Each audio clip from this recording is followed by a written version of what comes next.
ഈ ആരോഗ്യ വകുപ്പ് മന്ത്രി ഇടയ്ക്കിടയ്ക്ക് സഭയിൽ വന്ന് കേരളം നമ്പർ 1 എന്ന് ഈമ്പ് കൊള്ളുന്നത്? ഈ ആരോഗ്യ വകുപ്പ് മന്ത്രി അവർ വനിതാ ശിശുക്ഷേമ വകുപ്പ് മന്ത്രി കൂടിയല്ലേ? ഇത്രയേറെ വനിതകൾ അവിടെ സമരം ചെയ്തിട്ട് ആ വനിതകളോടൊന്നും സംസാരിച്ചില്ല എന്ന് മാത്രമല്ല സാർ, ആ വനിതകൾ, ആ സമരം ചെയ്യുന്ന സാധു മനുഷ്യർ, അവർ ഈ ആരോഗ്യ വകുപ്പ് മന്ത്രിയെ കാണുവാൻ, അവർ തന്നെ പറഞ്ഞത് ഈ ആരോഗ്യ വകുപ്പ് മന്ത്രിയെ കാണുവാൻ ആരോഗ്യ വകുപ്പ് മന്ത്രിയുടെ വീട്ടിൽ പോയപ്പോൾ വീട്ടിൽ വരണ്ട, ഓഫീസ് ടൈമിൽ ഓഫീസിൽ വരാൻ ആവശ്യപ്പെട്ടു സാർ ആരോഗ്യ വകുപ്പ് മന്ത്രി.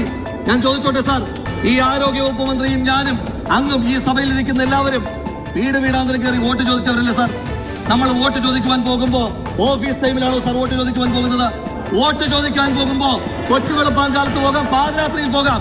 പക്ഷെ വോട്ട് കിട്ടി ജയിച്ചതിന് ശേഷം ആ സാധു മനുഷ്യർക്ക് ഒരാവശ്യം വന്നാൽ ആ ആവശ്യം നടപ്പിലാക്കണമെങ്കിൽ ഓഫീസ് ടൈമിൽ വരണമെന്ന് പറഞ്ഞാൽ ബഹുമാനപ്പെട്ട ആരോഗ്യ വകുപ്പ് മന്ത്രി, അങ്ങേക്ക് ആ ഓഫീസ് അധികം നാൾ ഉണ്ടാകില്ല എന്ന് ഒന്ന് ഓർക്കുന്നത് നന്നായിരിക്കും. ബഹുമാനപ്പെട്ട മുഖ്യമന്ത്രിയുടെ ഓഫീസിന്റെ പടിക്കൽ ഇങ്ങനെ ഒരു സമരം നടന്നിട്ട് മുഖ്യമന്ത്രി അവരെ ഒന്ന് തിരിഞ്ഞു നോക്കിയോ?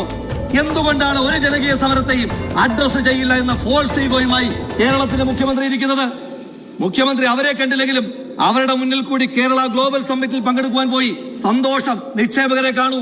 ഞങ്ങൾ 2003 ജിമ്മ് നടത്തിയപ്പോ, ഗ്ലോബൽ ഇൻവെസ്റ്റർ മീറ്റ് നടത്തിയപ്പോ അതിനെ തള്ളി പറഞ്ഞ ആളുകൾ 2025 ആണ്ടിൽ പേര് മാറ്റിയത് നടത്തുന്നതിനകത്ത് ഞങ്ങൾക്ക് സന്തോഷമേ ഉള്ളൂ.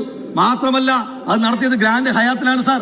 ഈ ഗ്രാൻഡ് ഹയാത്ത് നിർമ്മിക്കുമ്പോ ആ നിർമ്മാണത്തിനെതിരെ സമരം ചെയ്ത ആളുകൾ അതേ ഗ്രാൻഡ് ഹയാത്തിൽ ഈ സമ്മേളനം നടത്തുമ്പോ നിറം മാറുന്നതിനെ പറ്റി ഓർത്ത് ഓന്തുപോലും കൺഫ്യൂഷൻ അടിച്ചിരിക്കുകയാണ് സാർ ഇവരുടെ മുന്നിൽ. ആശാവർക്കർമാരുടെ ശമ്പളം 21,000 രൂപയാക്കണമെന്ന് പറയുമ്പോ ഇപ്പൊ മന്ത്രി പോലും പറഞ്ഞെന്താ? ശ്രീ ഉമ്മൻചാണ്ടിയുടെ കാലത്ത്, അദ്ദേഹം മുഖ്യമന്ത്രി ആയിരിക്കുന്ന കാലത്ത് 1000 രൂപയായിരുന്നു ഓണറേറിയം. ശരിയാണ് സാർ.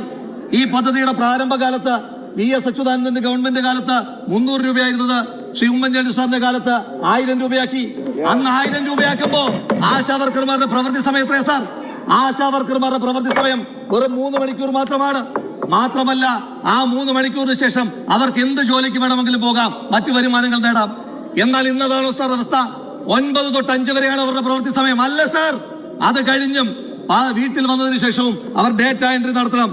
ആ ഡേറ്റ എൻട്രി നടത്തുന്നത് മാത്രമല്ല, 2018 ശേഷം ഈ ആശാവർക്കർമാർ മറ്റു ജോലിക്ക് പോകുന്നത് നിയമപരമായി നിരോധിക്കുകയും ചെയ്തു സാർ.